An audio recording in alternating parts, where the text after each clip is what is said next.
are probably better off. You know, this site has been made to work quite a few women cry, you see. Anyway, Mr. Fem, in my haste, we seem to have left our luggage in the motor. Really? Oh, I would be a sick creature to send someone out, not once, but twice. Morgan, fetch that luggage for me.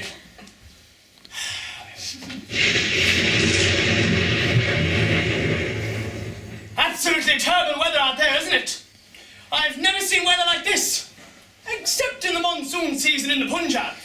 You see, the rain used to come down like God's dirty bathwater. It lasted for 3 days. And then those Indian wallers, well, they would go out and ring their turbans on our bloody wickets. And I suppose, you know, we'd whip them every now and then and they'd go raw, but they never seemed to learn. Different shaped brains, you see. Are we interrupting your party? Oh, hardly. There's plenty of potatoes to go around. See? Oh, Mr. Pendrell, I see from your rather impressive moustache you appear to have been in the war. Quite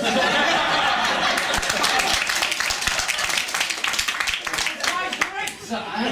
And the conclusion of the war, you see. And it's just a status of the bittersweet, you mean. This is my... for the war. Here he goes again. Oh, well, yes. I was down in the trenches, you see. World War I, the big one. Myself, Japsai and Petey. Petey was only about 14 or 15 years old, and we'd all tease him silly in the showers and whip him with our towels, and flicking the dripping rags against his clenched buttocks.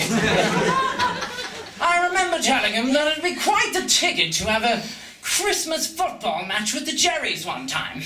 Of course, Petey wanted to be the one to organise the ceasefire. So, we sent him over the top with a little white towel and a football. Oh, what a jape.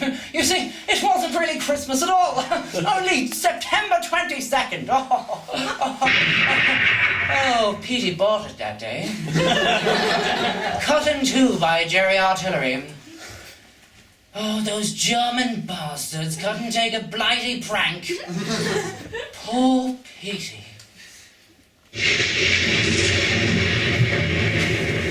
Wonderful, huh? Absolutely wonderful. Terrible weather we're having, isn't it?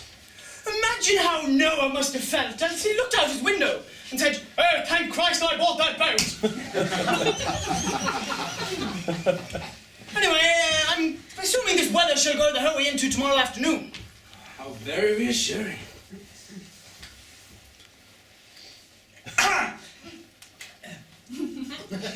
Now that there's so many of us here, why don't we relieve the tension with a little game of charades? It'll be just the ticket. Oh, charades, a splendid idea, Philip. Oh, I love charades. I'm in showbiz, see? How wonderful! I will not take part. Charades are designed to corrupt the minds of our youth. Where would Jesus have been if he had played charades all the time instead of spreading the good word? Probably alive at 34. You blasphemous heathen! Every time you blaspheme, God kills a kitten! Does he really? Well, Jesus Christ!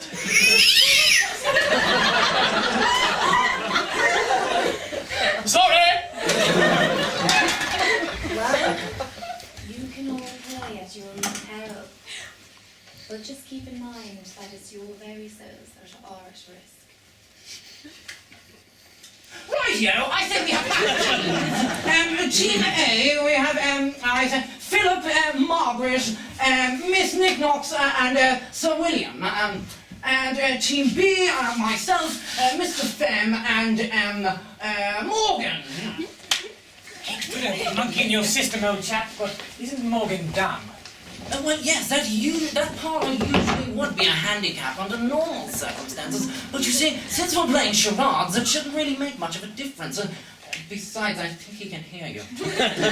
Right you are, old boy. Mr. Fenn, you can start. Thank you. It's a play. Oh, a spear.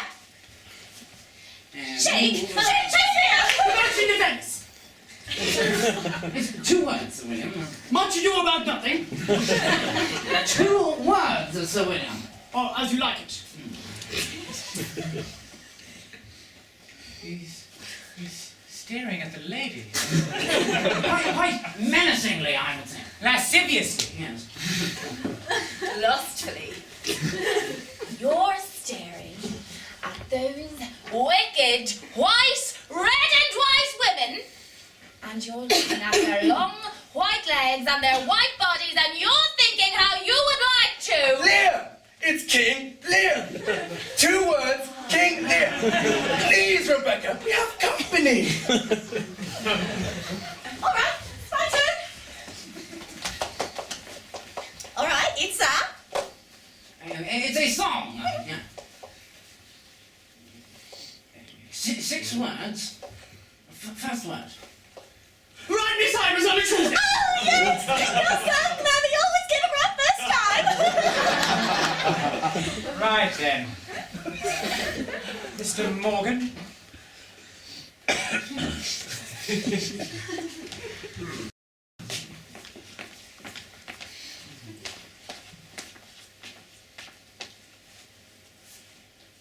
Play. Play. 6 words. First First word. word. You. The second word, a small word, is ah. Third word. All.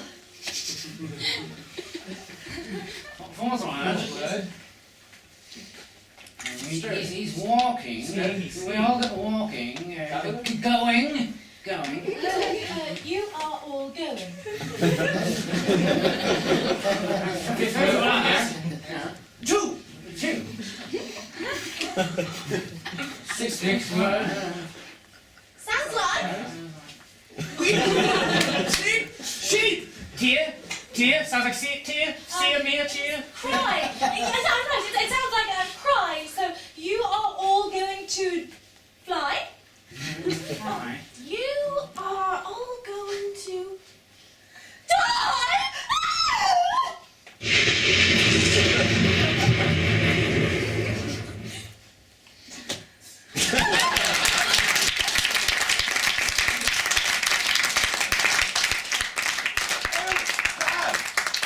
Those lights are bugging again! I warned you. God has spoken. So, anybody fancy a bit of hide and seek? Hello?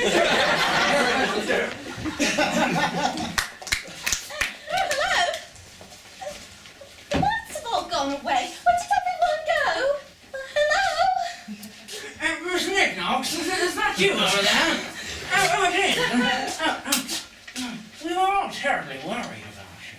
Oh, my Tigger. Oh, do you know what, Mr. P? I'd sell my own mum for a drink. Oh, well, as luck should have it, I have a case of Glenfiddich in my pocket. Oh, there you are. Would you like some? Oh, don't mind if I do. Right, so. You know, Miss Nicknox. Oh, call me Juicy. Right. Juicy you are, then. Okay. And what a beautiful name it is, too. Well, our businessman just suggested it. He said hang more belts. I think it sounds oriental, like sweet and sour pork. Yes. That's how you introduce me. Ladies and gentlemen, straight from the streets of Old Peking, Miss Juicy Nicknox.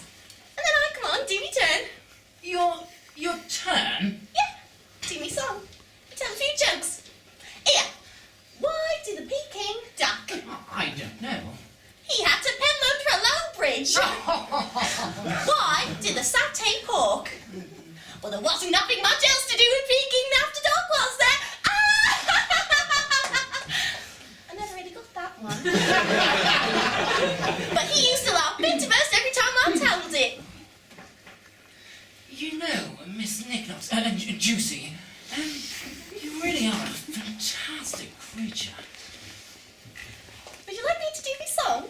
That would be fabulous, yes. All right. Well, I have to be wearing my balloons to get the full effect, so just pretend I have my balloons. I pretend you have your billings on. Right, gotcha. All right, so the music would go diddle-diddle-diddle, ting-ting-ting. My name is Sam, I'm from Siam, that's somewhere east of Peckham. If you let me lick your chicken balls, I promise not to wreck 'em. I wear balloons to hide my nose, and don't you know, old chap, my stars and sunshine's for the one that hides my Watford gap. Bang!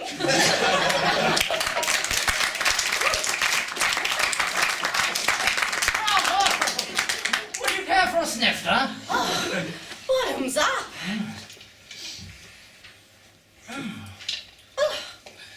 Oh, now this is right scary, isn't it? And that Horace and Rebecca are a rum pair. Yes, it's true. It is quite a benighted household here. Well, really reminds me back of my old days in the Big One, you see, back in World War I. Oh, you don't want to hear about that. You're too busy being young and pretty and frivolous. Oh, but I do. Oh, I could listen to you for hours. Well, then let me tell you about the war. You see that flask you're drinking out of? That saved my life one time. I was out with my platoon in enemy territory one time when all of a sudden I found myself in this trench all alone, and out of nowhere in jumped this dirty Hun with rifle raised. So I went to reach for my pistol, but as luck would have it, I had an empty holster. I had left my pistol back at base camp 1. I had taken it out when I was playing poker, you see. But anyway, so here I am in this trench with this dirty Hun with rifle raised. And he shoots. The bullet hits the flask in your breast pocket, and it saves your life. No. Actually, as luck would have it, he was out of bullets too. So we both sat down and I offered him a snifter, and then I was so generous that I let him finish off the entire bottle. So when he was asleep, I got a bayonet blade and I sliced his bloody neck. Oh, whiskey flask, you've come to the rescue, yes. Oh, what brave little soldier. They gave me a big old medal for it too. I like you awfully. Oh, and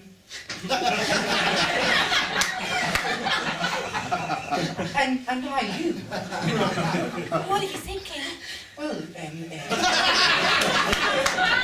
well, Miss Nicknox, I mean, Juicy, I was thinking that I'd quite rather like to pretend that perhaps that you were my lover, and that maybe that I was yours, and that I could perhaps hold you in my arms, close to me, very, very gently, but very, very tightly. I'd like that very much. Would you like that, Juicy?